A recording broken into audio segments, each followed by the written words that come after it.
Yo, kumusta? Tagal natin din nagkita. Nakabalik na tayo ng States. Bali, isang linggo na ako dito. Pero, obviously, galing na tayo ng drift. Pero, hindi pa ako nakapag-shoot sa drift. Nagsubok ako kasi lang, yung una parang konti, tas nakakaya pa, so hindi ko pa alam. So ngayon, magre-review lang tayo ulit ng mga nakuha natin. Marami tayong nakita sa labas, pero hindi na natin lahat kinukuha. Experience natin. Salamat pala, salamat pala sa mga sumuporta dun sa mga bumili ng mga bot, lalo na kilala niyo na yung mga sarili niyo, hindi ko na sasabihin kung sino kayo. Anyways, yung mga experience natin doon na may mga hindi gumalaw, so hindi na natin kinukuha, may mga konting damage kasi mahirap pa magpagalaw. So, marami pa tayong natira, pero since nandito na ako, mahirap na magtinda ngayon sa Pilipinas. Ito, papadala ko lang to para sa mga bulk buyers ko, pero hindi pa ngayon, baka next month pa, after end of April pa siguro. Anyway, simulan na natin kagad. Ito ay mga ibebenta ko lang dito, sana. Pag-iisipan ko pa. Tapos ito yung mga definitely uwi natin ng Pilipinas. So start muna tayo dito mabilisan lang. Jersey, ano ata to? Turkish, ano ata to? Hindi ko alam. Galing Goodwill. Isang 550 na vintage, baka dito na lang yan. Tapos ito ay Italia. To. Na Nike. Vintage to sa tingin ko. Yan. Tapos Adidas na 2XL, parang pang golf. Ito brand dito, Lucky brand. Pambenta lang to dito, pambawi-bawi lang. Tapos ito, Robert Graham. Alam mo, medyo sikat din to sa Pilipinas, pero pang Thunders. So dito ko na lang ito ibebenta. Tiger Woods, ganda sana. Alam ko may nakita ko sa post, naghahanap ng kulay pula na pang golf. Kasi na XL, Tiger Woods to, pero dito na lang din yan. Lucky brand, Ariat, Walgreens na brand new, kaya ko lang siya anuwa. Walter Hogan, kung sino man to, brand new. Yan. Mas maganto, cool. Yan, sikat pa rin to dito, so parang ano yan, kasama ng Patagonia sa kanang North Face. So pag makakita kayo ng ganyan, may value yan dito, at least dito Ito, hindi ko gano'ng trip yung pangalan, pero ito nabebenta nila dito ng $25 to $30. Ang pangalan niyan, Bonobos. So mga basic na ito nabebenta dito ng $25 to $30. So 1.5. Tapos Robert Graham na brand new with hang tag. Yan. Vintage tee. Yan. Na random. Pero made in USA, all sports. Ito galing ng Pilipinas. Binali ko lang dito. Bibenta ko to dito. Sa ato mga architects na to, bibenta ko lang to dito. Hindi ko na pagalaw sa Pilipinas So dito ko na lang ibibenta. Pero yan, basically mga ganyan lang. Ayan, Tommy Bahama. Nabebenta dito. Another Tommy Bahama. Another vintage tee. Yan, kamusta nga pala kayo dyan? Si John Carl, kamusta? Sir Mark, si Paul, si Del. Saka si wala naman yung isa mo. Ito, Patagonia. Hindi mabenta gan sa Pilipinas or hindi ako marunong magpagalaw nito sa Pilipinas, pero dito mabenta to, lalo na yung mga gatong fleece. Pero ngayon malamig pa, pero magtatag-init na rin in a few months. Patagonia na fleece. Tapos ito ay vintage jacket, so ay sweater, so sana mabili pa ito kahit mga $10 to $15 hopefully. Ito galing Pilipinas, kilala ko. At saka ito, sikat din to na brand dito, Vineyard Vines, $25 to $30 din, sangga to. Depende sa design, depende sa pero syempre, katulad sa Pilipinas, kailangan walang nick-nick, walang mga kupas-kupas or butas. Tapos ito, brand din dito, Croft & Barrow, pero mall brand ata to, pero ito ay vintage, made in USA, kaya ako siya kinuha. Knitted, sa isang terno lang, desert camo na uniform. Okay? O sige, punta na ngayon tayo ngayon sa uwi natin sa Pilipinas.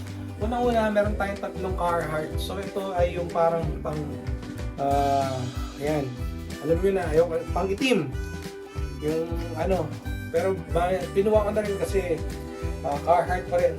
Tapos ito, sabi ko chamba, pero ito pala kids or women's, papasok to sa women's.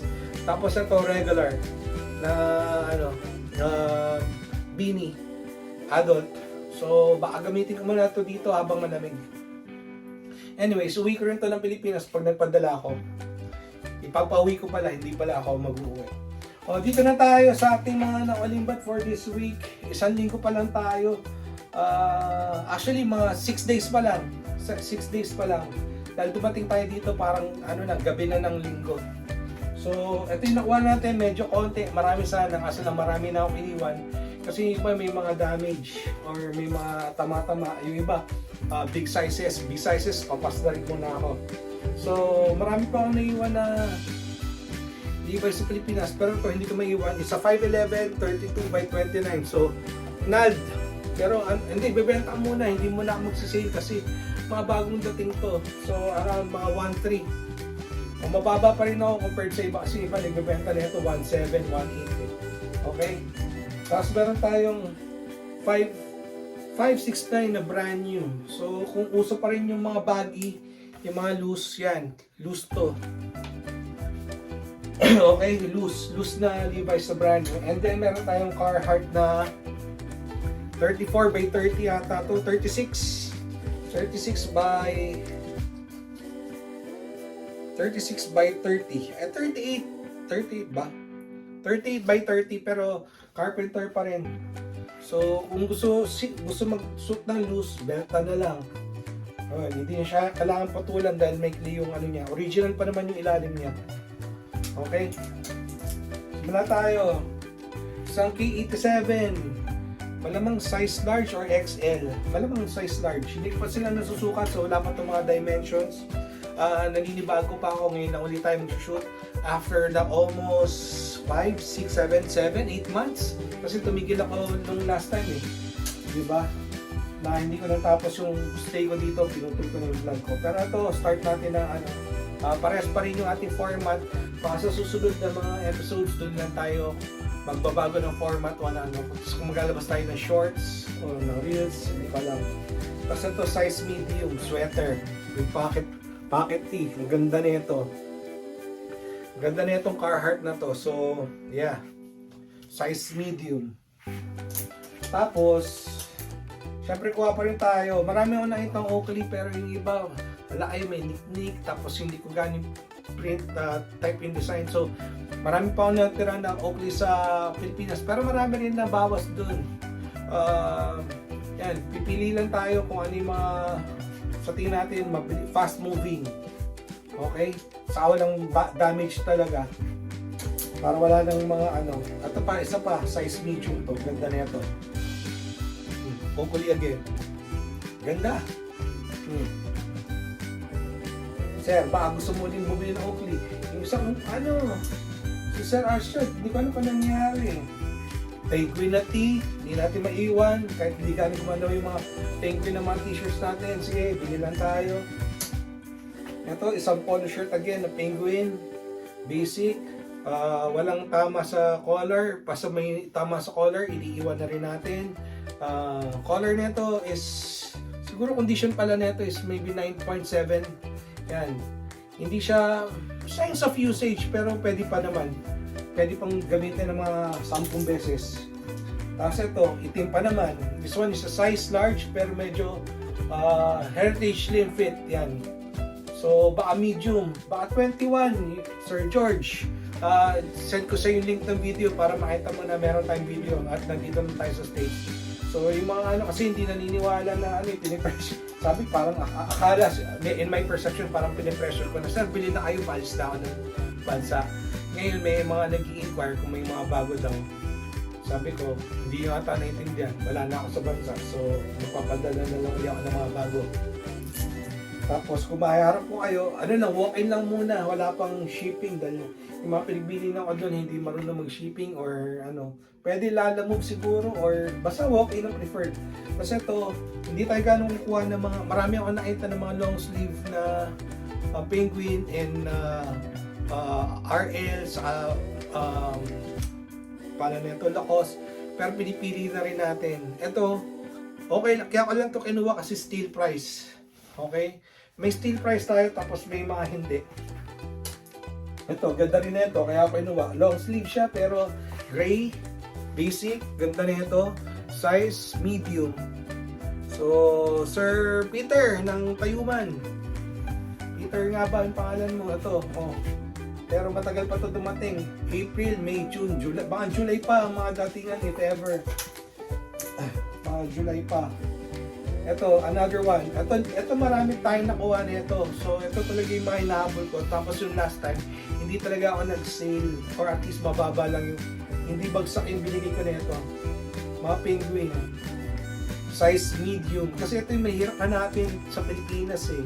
Maraming bahana yung RL sa kain na cost. Pero yung mga penguin na mga ganito, konti lang. Yan, kaya mini-maintain ko lang siya. Ito. Penguin size medium 1. Another checkered, size large. Yan, lapit tayo ng konti para makita nyo. Okay? Tapos puti, na size medium. Pare-parehas na mga condition, mga 9.7, 9.6, 9.7. Up. Hindi na tayo kumuha na may mga tama-tama. Ayan. Tapos medyo may pressure din yung mga ganito ngayon dito. Plus tax, plus ang tasa ng palitan ng dollar is 57, 58. So, para sa humingi ng mga discount, baka hindi ko muna kayo mapagbigyan ha. Kasi, yan, matataas talaga. Marami sa akin naghanap ng penguin, hindi ko maatupag. Pero ito na yung mga yun, ang dami. At least, ngayong linggo, next week, hindi ko alam kung ano magiging available. Yeah. So, sana tuloy-tuloy yung mga pagkuha natin ng mga gantong quality. Yan. Ganda na ito. Tapos, ito pa. Another stripes. This one is a size medium. Hindi na ako gano'ng kumukuha ng mga size small. Hirap lang paggalaw ng size small. Kuha ko hanggang XL, double XL basta mga gantong quality. Under penguin. Okay? Ito pa isa. Navy. This one is a size medium. Mga 20 ang width nito. 20 ang width. So medyo maliit na siya. Yan. Ideal ko sana 21, 22 eh. Yung mga gusto ko. Ito pala size medium. Ay size medium. Size small. Nakakuha ko ng isa. Hindi ko siguro maiwan. Ganda rin ang pattern eh. Hopefully may merong kasya dito sa Pilipinas. Meron naman siguro. Tapos isang floral. Day green pa rin. So 1, 2, 3, 4, 5, 6, 7, 8, 9, 10. Around 12. 12 na mga ito nakuha natin. This one is a size large. Ito, mga 22 to. Medyo malapad eh. Baka kasya pa sa akin. Anyways, yan yung bulk ng ating nakuha ngayong linggo. So sana nga makakuha pa tayo ng marami. Ano naman to? RL. Ito, marami pa akong natirang t-shirt sa bahay pero hindi ko siya maiwan kasi meron siyang embroidered sa gilid sa big logo siya. Actually, dalawa siya. Ayan o. So malamang lang isa yung may-ari nito. Kaya ako siya kinuha. Dahil big logo. Tapos may kasama siya. Ito. Oh. Number 3 lahat. Kung birthday mo ba ay 3 or favorite number mo is 3, yan. Pasok sa'yo yan. Tapos ito, kinuha natin RL. Dahil ito ay steel price. Isa lang ba ito? Ano kung dalawa ito ah? Saan ko kaya nalagay yung isang nito? Anyway, steel price to. Kaya ako kinuha itong RL na to. Size medium. So hindi naman siya malaki. Marami ako nakitang mga Oxford pero ang lalaki ng mga sizes, mga stripes, iniiwan ko muna sila ngayon. Hindi ako sigurado sa kanila ngayon. Kaya doon lang muna tayo sa steel price or yung alam natin mapapagalaw katulad nito. Tapos nakita tayo dito ng JL, yung naghahanap sa mga JL, nakita ko ng 2, 3. Pero may tama, may pinhole, so hindi ko na kinuha. Next time i-video ko, wala pa akong lakas ng loob na mag-video sa labas. Pero meron tayong isa. This one is a size XL. Basic. Walang tama. Malinis. Okay? Size XL. Isa lang JL natin. Next brand, ano tayo? Tommy. Tommy natin, gumalaw naman, lalo na yung mga fleece or mga quarter zip na na Tommy. Ito hindi ko sana kukunin kasi lang steel price to. So kinuha ko na rin fleece na quarter zip. Tommy size Small, vintage. Pero malaki yung sizing niya, parang kasya pang medium hanggang large. Tapos ito, basic. Yan. Yung mga ganito lang kukunin ko sa Tommy. Size large to, pero I prefer sana small, medium. Pero syempre, hindi naman tayo pwede mamili kung ano lang yung makita natin dito. Yun lang ang ating madadampot. Paano madadampotin yung wala, di ba? So, yan. So, meron tayong oat dito na size large pa rin. So, yung mga ganito, mabilis sa akin to. Malinis, yan. Pero yan, mga ganito, ewan ko, baka itinda ko muna. Kasi na kailangan kong maghabol ng kita dito, mahirap din ang buhay dito. Marami rin gastusin, so hindi naman libre dito. Mataas na mga binabayaran dito, may insurance, bahay, kuryente, internet, telepono, madami. So yeah. Next brand natin ay Lacoste. Lacoste natin, 2 piraso lang. So ito yung first, best.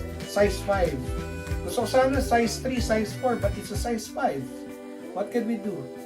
Para kay Joshua. Best. Okay, Dell. Best. Good condition. Next one. Ito ay kakaiba. Knitted. Siya, Henley. Na camouflage, size 7. Lacoste. Yan.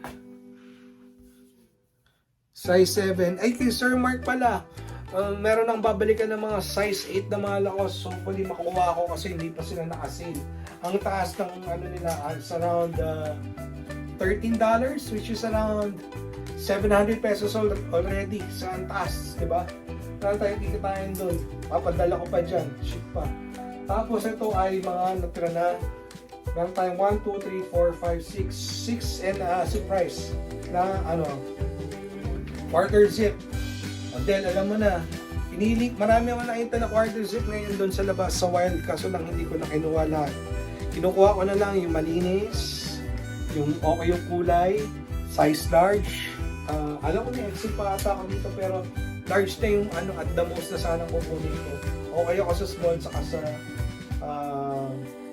medium. Ito, multicolored. Tapos okay pa rin yung mga syempre hindi rin tayo kukuha ng mga buka na yung mga cuff. Tapos yung mga missing, kung ano mga missing. Pero yan. Header, charcoal, gray. Dalawa siya. Yan. Ito ay gold tag. Tapos ito ay vintage. Vintage tag.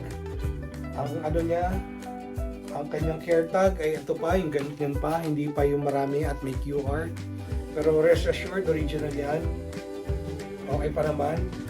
So sana makarami tayo ng quarter zip. Kahit na, kamusta ba dyan? Gumagalaw pa ba yung mga quarter zip? Ang alam ko kasi nung huli, ang mabilis sa akin, mga crew neck na saka mga sweaters eh.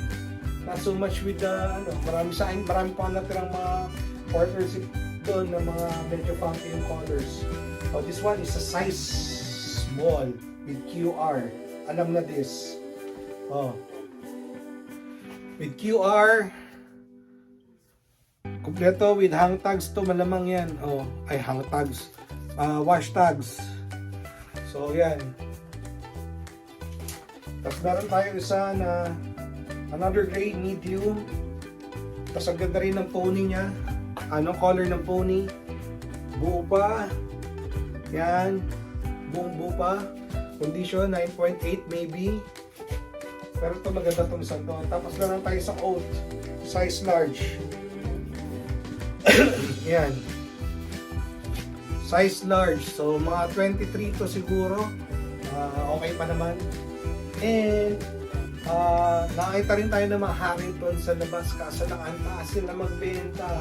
Buti meron tayo na sikwat na isa. This one is a size large. Yan. Vintage tag.